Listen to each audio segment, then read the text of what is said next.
Una legión romana no era un ejército. Era una ciudad de acero y cuero en movimiento, una bestia de casi 9.000 personas y 2.000 animales que se arrastraba por la tierra. En su interior, la vida de un hombre valía menos que la mula que cargaba su equipo. Entonces, ¿cómo sobrevive un simple muchacho de granja, arrancado de sus campos, para convertirse en un engranaje funcional de esta aterradora máquina devoradora de almas? La respuesta comienza con un hombre, o más bien, con lo que quedaba de él después de que Roma terminara de moldearlo. Su nombre era Lucius Varius, y esta es la historia de cómo perdió su nombre para ganar un número. Lucius recordaba el olor de su hogar. Tierra húmeda después de la lluvia, el aroma dulce del heno en el granero y el humo de leña del hogar de su madre. Era un mundo definido por el ciclo del sol y las estaciones. Pero el reclutador que llegó a su aldea hablaba un idioma diferente, uno de deber, gloria y, lo más importante, un salario estable y una parcela de tierra después de 25 años de servicio. Para un segundo hijo sin herencia, era una oferta imposible de rechazar.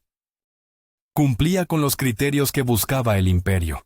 Un hombre rural, endurecido por el trabajo físico, de un clima templado y con una estatura que rozaba los 6 pies romanos. Una buena cabeza por encima de muchos. Pasó las pruebas con la torpe fuerza de la juventud, y antes de que pudiera procesarlo, estaba prestando el juramento, el sacramentum, con la mano sobre un estandarte que aún no comprendía. Su vida anterior se desvaneció como un sueño al despertar. Los siguientes 4 meses fueron un infierno calculado, diseñado para despojarlo de su identidad. El campo de entrenamiento era un lugar de polvo, sudor y gritos. Cada día comenzaba antes del amanecer, con el sonido penetrante del corno, la trompeta que se convertiría en la banda sonora de su existencia. Las primeras semanas se dedicaron a marchar. Marchar en formación, con el pesado equipo a la espalda, hasta que los pies sangraban y los músculos gritaban. Aprendió que cada legionario llevaba consigo no solo sus armas y armadura, que pesaban unos 20 kilogramos, sino también sus herramientas de atrincheramiento, su saco de dormir, raciones y las pocas posesiones personales que le quedaban. Era una carga que aplastaba el cuerpo y el espíritu. Fue durante este período de prueba que fue asignado a su contubernium, la unidad que se convertiría en su único mundo. Eran 8 en total, extraños apiñados bajo una sola tienda de campaña de cuero. Estaba Gaius, un veterano con ojos cansados y cicatrices que contaban historias que aún no se atrevía a preguntar. Marcus, un chico de la ciudad, rápido con las bromas y más rápido aún con los dados. Titus y Quintus, 2 hermanos de una aldea vecina que se movían y hablaban como uno solo.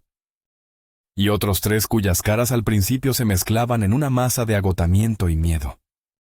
Junto a ellos, 2 esclavos militares se encargaban de las tareas más pesadas, y una mula obstinada cargaba la tienda, las estacas y la pesada piedra de molino que sería su tormento diario. El entrenamiento no era solo físico, era mental. El centurión de su centuria, un hombre corpulento llamado Cassius, era una fuerza de la naturaleza. Su voz era un trueno, y su vitis, la vara de vid que era símbolo de su rango, era un relámpago que caía sobre espaldas y piernas sin previo aviso. «Sois menos que gusanos», rugía, mientras su optio, el segundo al mando, patrullaba la retaguardia de la formación, su propia vara, el astile, lista para corregir a cualquiera que flaqueara.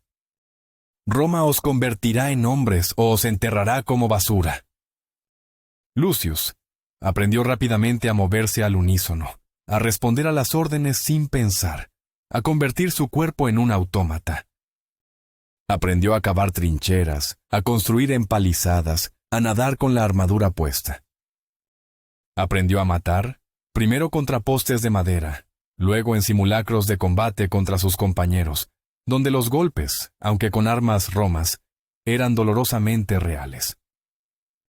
El objetivo no era solo enseñarles a luchar, sino a funcionar como una sola entidad, un muro de escudos y espadas.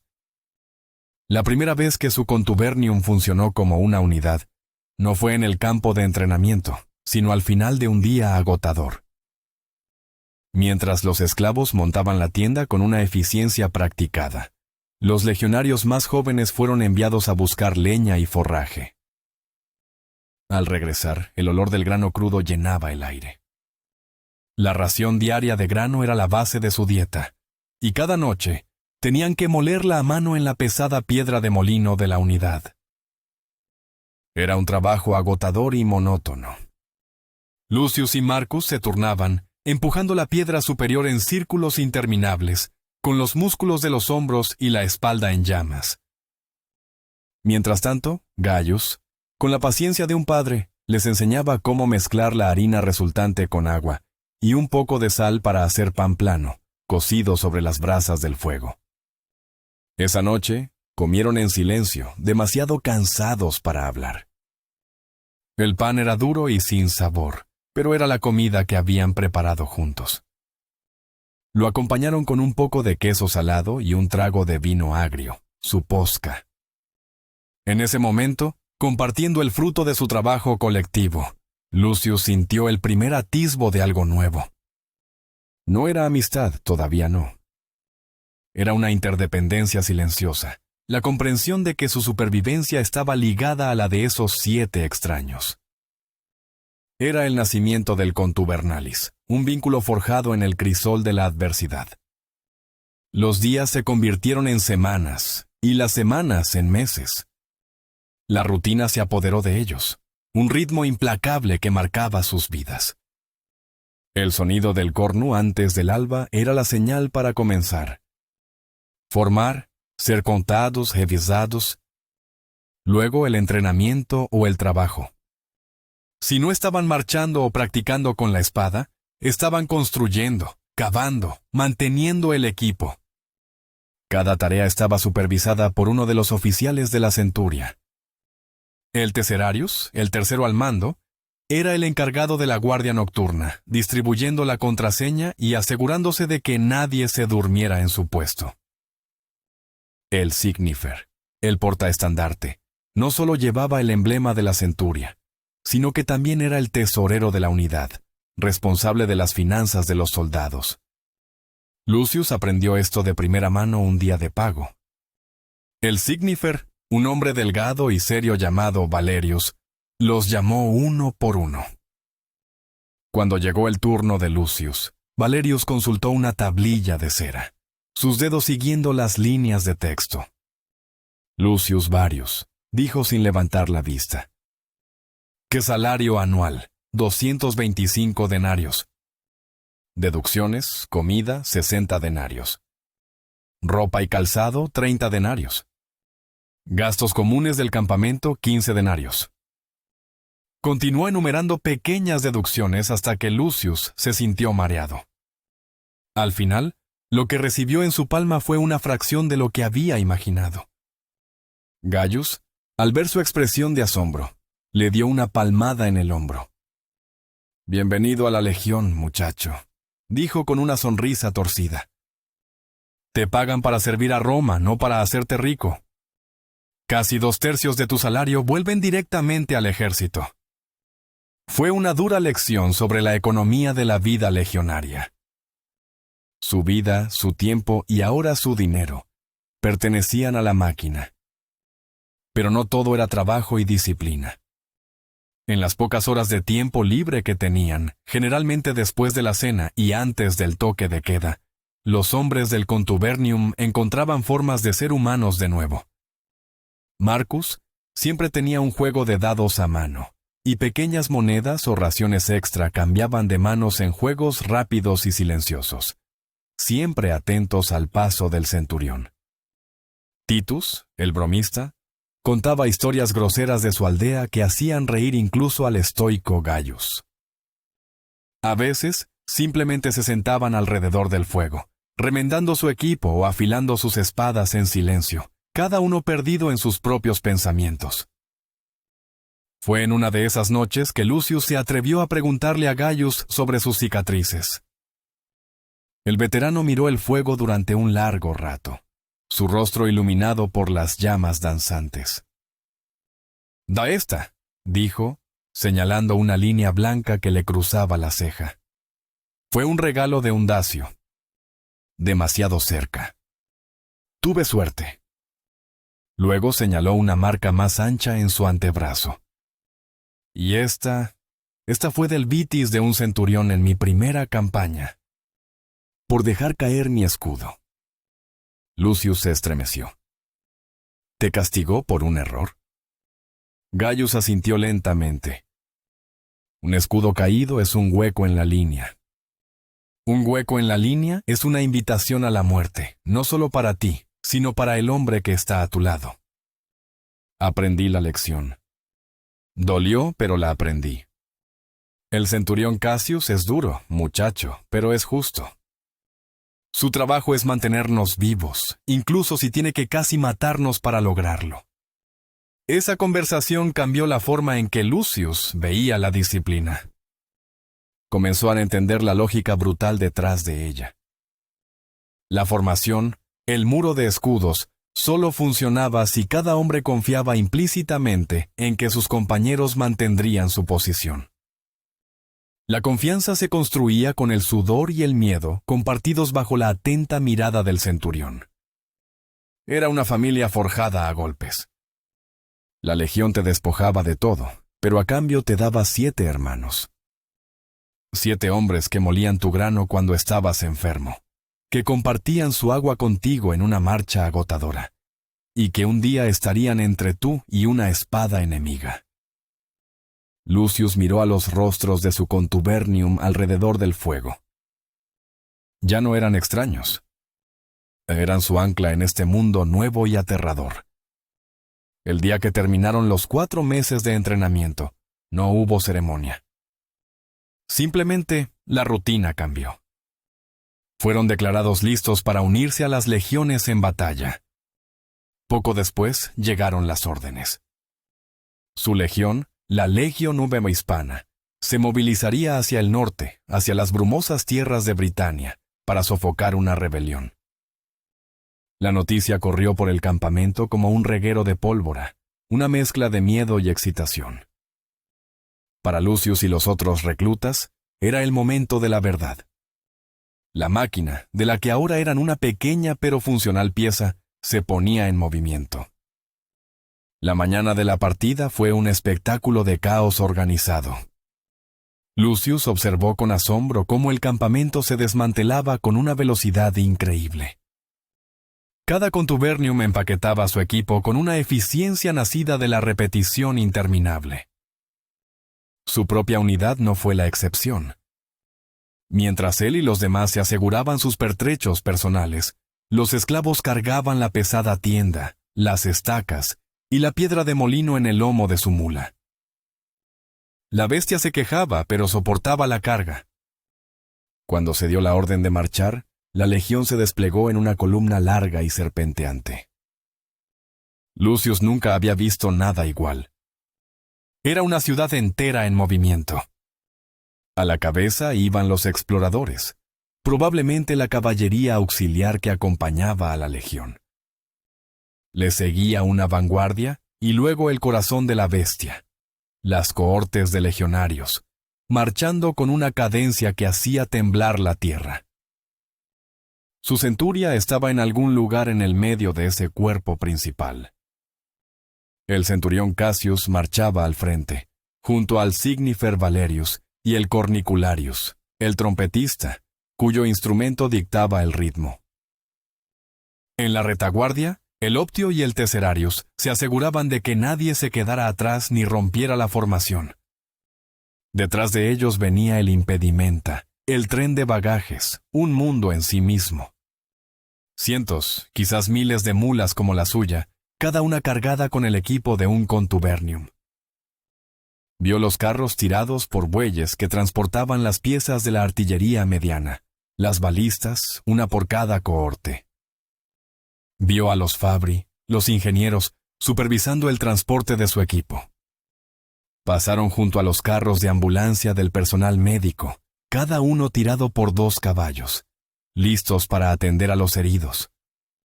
Incluso vio un grupo de escribas, con sus propias mulas cargadas de papiros y tablillas de cera, los burócratas que mantenían en funcionamiento los registros de esta enorme organización. Era abrumador. La columna se extendía por casi 2 kilómetros, una serpiente de 7,000 hombres y casi 2,000 animales, avanzando a un ritmo constante de 5 kilómetros por hora. A ese ritmo, tardaría más de 20 minutos solo para que toda la legión pasara por un punto fijo. Lucius se dio cuenta de que si un enemigo los atacaba en ese estado, tan extendidos, serían increíblemente vulnerables. Marcharon durante días. Cada noche, la rutina era la misma. La legión no simplemente acampaba. Construía una fortaleza temporal. Mientras las cohortes de vanguardia establecían un perímetro defensivo, el resto de los legionarios se ponían a trabajar. Bajo la supervisión de los ingenieros y centuriones, cavaban un foso, levantaban una muralla de tierra y la coronaban con una empalizada de estacas afiladas. Dentro de este perímetro seguro, el campamento se levantaba con una precisión asombrosa, cada centuria y cada cohorte en su lugar designado. Era una réplica en miniatura de sus bases permanentes, los castra legionaria. Y cada noche, dentro de esas murallas temporales, la vida del contubernium se reanudaba. Montar la tienda, moler el grano, cocinar, comer, dormir. Durante una de las marchas, la columna se detuvo abruptamente. Hubo gritos y confusión en el frente. Lucius y los demás se pusieron tensos, agarrando sus pilas. Gaius, con su experiencia, se mantuvo tranquilo. Tranquilos, muchachos. Probablemente solo sea un puente derrumbado o un camino bloqueado. Tenía razón. Un pequeño contingente, una vexillatio de 2 cohortes, fue enviado por delante bajo el mando de un tribuno para despejar el camino y asegurar el área. Era la primera vez que Lucius veía a la legión dividirse en una fuerza de ataque más pequeña y flexible. O la mayor parte del tiempo, así es como lucha el imperio, le explicó Gaius. Rara vez se mueve toda la legión para un solo problema. Se envían cohortes, grupos de 1,000 hombres. Suficiente para resolver la mayoría de los problemas de forma rápida y eficiente. Lucius comprendió entonces la pregunta que se había estado formando en su mente. ¿Sería su destino luchar en una de esas fuerzas más pequeñas? ¿O vería alguna vez el poder completo de la Legio 9 desatado? El viaje a través de la Galia fue largo pero sin incidentes. Finalmente, llegaron a la costa y abordaron los barcos que los llevarían a través del canal hacia la brumosa y rebelde Britania. La isla era tan húmeda y fría como decían las historias. El paisaje era de un verde agresivo, con bosques densos y colinas que parecían ocultar peligros. La marcha aquí era diferente. Los caminos no eran las amplias vías romanas a las que estaban acostumbrados. Eran senderos estrechos y embarrados, lo que obligaba a la columna a estirarse aún más, duplicando su longitud y su vulnerabilidad. La tensión era palpable. Cada sombra en el bosque, cada sonido antinatural, hacía que los hombres agarraran sus armas con más fuerza. Fue durante esta marcha tensa que Lucius vio por primera vez a los oficiales de alto rango de cerca. El legado de la legión, un senador de aspecto severo, pasó a caballo junto a su centuria, flanqueado por sus tribunos. Uno de ellos, un joven de la clase senatorial con una ancha franja púrpura en su túnica, el tribunus Laticlavius, parecía apenas mayor que el propio Lucius, y solo serviría con la legión durante 1 año antes de regresar a su carrera política. Los otros 5, los tribuni angusticlavi, eran hombres de aspecto más duro, algunos de los cuales podrían haber ascendido desde las filas de los centuriones. Eran ellos quienes, bajo el mando del legado, proporcionarían el mando táctico en la batalla. Verlos de cerca, tan lejos del mundo de su contubernium, le recordó a Lucius la inmensa jerarquía que se cernía sobre él. Él era solo un grano de arena en esta playa de hombres. Finalmente, después de semanas de marcha, los exploradores informaron que la fuerza principal de los rebeldes britanos estaba reunida en un valle a pocos días de distancia. La hora de la batalla se acercaba. La atmósfera en el campamento cambió. El parloteo habitual fue reemplazado por un silencio concentrado. Los hombres revisaban su equipo una y otra vez, afilando los bordes de sus gladius hasta que podían cortar un cabello. Lucius sintió un nudo de hielo en el estómago. Miró a los hombres de su contubernium. Gaius estaba tranquilo, su rostro una máscara impasible. Marcus, por una vez, no estaba haciendo bromas. Sus nudillos estaban blancos mientras apretaba la empuñadura de su espada. La noche antes de la batalla, Gaius reunió al contubernium. «Escuchadme», dijo en voz baja pero firme. «Mañana todo lo que hemos aprendido se pondrá a prueba. Olvidad la gloria. Olvidad el miedo. Solo recordad vuestro entrenamiento. Mantened la formación. Proteged al hombre a vuestra izquierda con vuestro escudo. Confiad en que el hombre a vuestra derecha os protegerá a vosotros. Somos un muro. Si un ladrillo se cae, todo el muro se debilita». Miró a Lucius directamente a los ojos. «Mantente cerca de mí, muchacho. Haz lo que yo hago. Y sobrevivirás». Las palabras de Gaius no calmaron el miedo de Lucius, pero le dieron un punto de enfoque. Confiar en Gaius. Confiar en la formación. A la mañana siguiente, se desplegaron para la batalla. El sonido de miles de hombres y equipos moviéndose en la niebla de la madrugada era ensordecedor. El terreno era un amplio valle, y en el otro extremo, una masa informe de guerreros britanos gritaba y golpeaba sus escudos. Parecían un mar caótico de furia. En contraste, la legión se desplegó con una precisión geométrica. El legado, siguiendo una táctica probada y segura, ordenó una formación de triplex acies, la triple línea de batalla. La centuria de Lucius, parte de la séptima cohorte, fue colocada en la primera línea, la prima acies. A su alrededor, 2000 hombres de las cohortes séptima, octava, novena y décima formaron un frente sólido, un muro de escudos rectangulares de casi 600 metros de ancho. Detrás de ellos, las cohortes cuarta a sexta formaron la segunda línea, y aún más atrás, las cohortes de élite, la primera, segunda y tercera, junto con la caballería, formaron la reserva, listas para explotar cualquier brecha o defenderse de un flanqueo. Lucius estaba en una de las filas del medio de su centuria. A su lado estaba Marcus, pálido pero resuelto. Delante de él, la espalda ancha de Gaius. Era todo lo que podía ver. Cada hombre ocupaba su espacio designado, 1 metro de lado a lado, 2 metros de adelante hacia atrás. Era un espacio claustrofóbico, pero también reconfortante. Estaba rodeado por sus hermanos de armas. El centurión Cassius estaba al frente y a la derecha de la formación, su voz resonando por encima del estruendo. «Prima acies, mantened la línea. ¡Esperad la orden!» Haced que Roma se sienta orgullosa. La espera fue la peor parte. El ruido del enemigo era una ola de sonido que rompía contra ellos.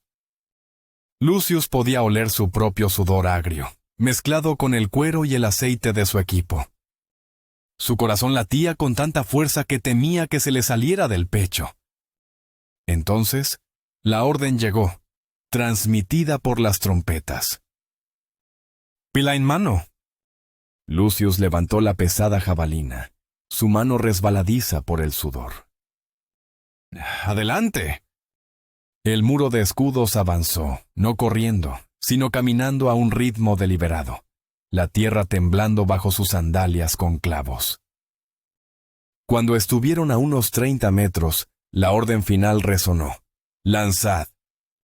2000 pila volaron por el aire en un arco mortal, un silbido ominoso seguido de un estruendo cuando se estrellaron contra las filas enemigas. El efecto fue devastador. Las pesadas jabalinas atravesaron escudos y cuerpos, rompiendo la carga inicial de los britanos y convirtiendo su formación en un caos de hombres caídos y heridos. Antes de que pudieran recuperarse, la legión chocó contra ellos. El impacto fue brutal. Un choque de madera, metal y carne. Lucius se encontró en el corazón de la vorágine. Su mundo se redujo al espacio frente a él. Sacó su gladius, la corta espada de apuñalar. Gaius, frente a él, se movía con una eficiencia letal, su escudo bloqueando un golpe de hacha mientras su espada se hundía en el vientre de un guerrero. «¡Empuja y apuñala!», gritaba Cassius. «No balancees». «Apuñala». Lucius obedeció instintivamente. Se cubrió detrás de su escudo, asomándose para dar estocadas rápidas al abdomen o a la cara de cualquier enemigo que se acercara. El combate era un trabajo sucio y agotador. Empujar con el escudo, apuñalar, retroceder, repetir. El suelo se volvió resbaladizo con la sangre y el barro. El aire se llenó de los gritos de los heridos y moribundos. Lucius perdió la noción del tiempo. Solo era un engranaje en la máquina de picar carne, moviéndose al ritmo de la formación. A su lado, Marcus luchaba con una ferocidad que Lucius nunca había visto en él. Entonces sucedió. Un enorme guerrero britano con la cara pintada de azul logró romper la línea de escudos junto a Gaius. El veterano se giró para enfrentarlo, pero otro enemigo lo apuñaló por el costado, encontrando un hueco debajo de su brazo. Lucius vio la sorpresa en los ojos de Gaius, seguida de una mueca de dolor. El veterano se tambaleó, su espada cayendo de su mano. Se desplomó en el barro a los pies de Lucius. Por un instante, el mundo de Lucius se detuvo. Gaius, su mentor, su ancla, yacía muriendo. El pánico lo inundó, frío y paralizante. Quería arrodillarse, ayudarlo, pero la presión de la línea detrás de él lo empujó hacia adelante. «¡Mantén la línea, Varius!», rugió la voz del Optio desde algún lugar detrás de él. Lucius tropezó, pasando por encima del cuerpo aún caliente de Gaius. Una lágrima se mezcló con el sudor y la mugre de su cara. No había tiempo para el duelo. No había tiempo para el dolor. Solo había que luchar. Algo se rompió dentro de Lucius en ese momento. El muchacho de granja murió en el barro de Britania junto a Gaius. Lo que se levantó fue un legionario. Luchó con una furia fría y vacía, su brazo moviéndose mecánicamente, apuñalando una y otra vez. Vio caer a Marcus con una lanza en el muslo, y vio cómo los hombres de las filas traseras lo arrastraban hacia la retaguardia mientras otro ocupaba su lugar instantáneamente. La máquina no se detenía. La máquina no sentía. La primera línea, agotada, finalmente fue relevada por la segunda, que avanzó a través de ellos para continuar la presión. La batalla duró horas, pero la disciplina y la resistencia de la legión eran superiores. El frente britano, incapaz de romper el muro romano, finalmente se quebró, y sus guerreros huyeron. La caballería de la reserva fue liberada para perseguirlos y masacrarlos. La victoria fue total. Pero cuando Lucius se paró en el campo de batalla cubierto de cadáveres esa noche, no sintió ninguna gloria. Buscó a los de su contubernium. De los 8 originales, solo quedaban 4. Gaius y otros 2 habían muerto. Marcus estaba gravemente herido, bot vivo. Se reunieron alrededor de un fuego, sin decir una palabra. Compartieron un trozo de pan duro y un trago de vino agrio. El silencio era más pesado que cualquier palabra. El vínculo que los unía ahora estaba sellado con la sangre de sus hermanos caídos. Lucius miró las estrellas distantes. Había sobrevivido. Se había convertido en un engranaje funcional de la máquina. La ciudad de acero y cuero lo había devorado y escupido, transformado. Era un legionario de la Legio Nuevo Hispana. Y entendió la terrible verdad. La fuerza de Roma no se medía en las vidas que creaba, sino en las que estaba dispuesta a consumir para alimentar su expansión implacable. Su vida ahora consistiría en marchar, luchar y ver morir a sus hermanos, hasta que un día fuera su turno de caer y ser reemplazado por otro muchacho de granja, otro engranaje en la máquina eterna que era la Legión. Y esa noche, por primera vez, durmió el sueño sin sueños de los verdaderamente condenados.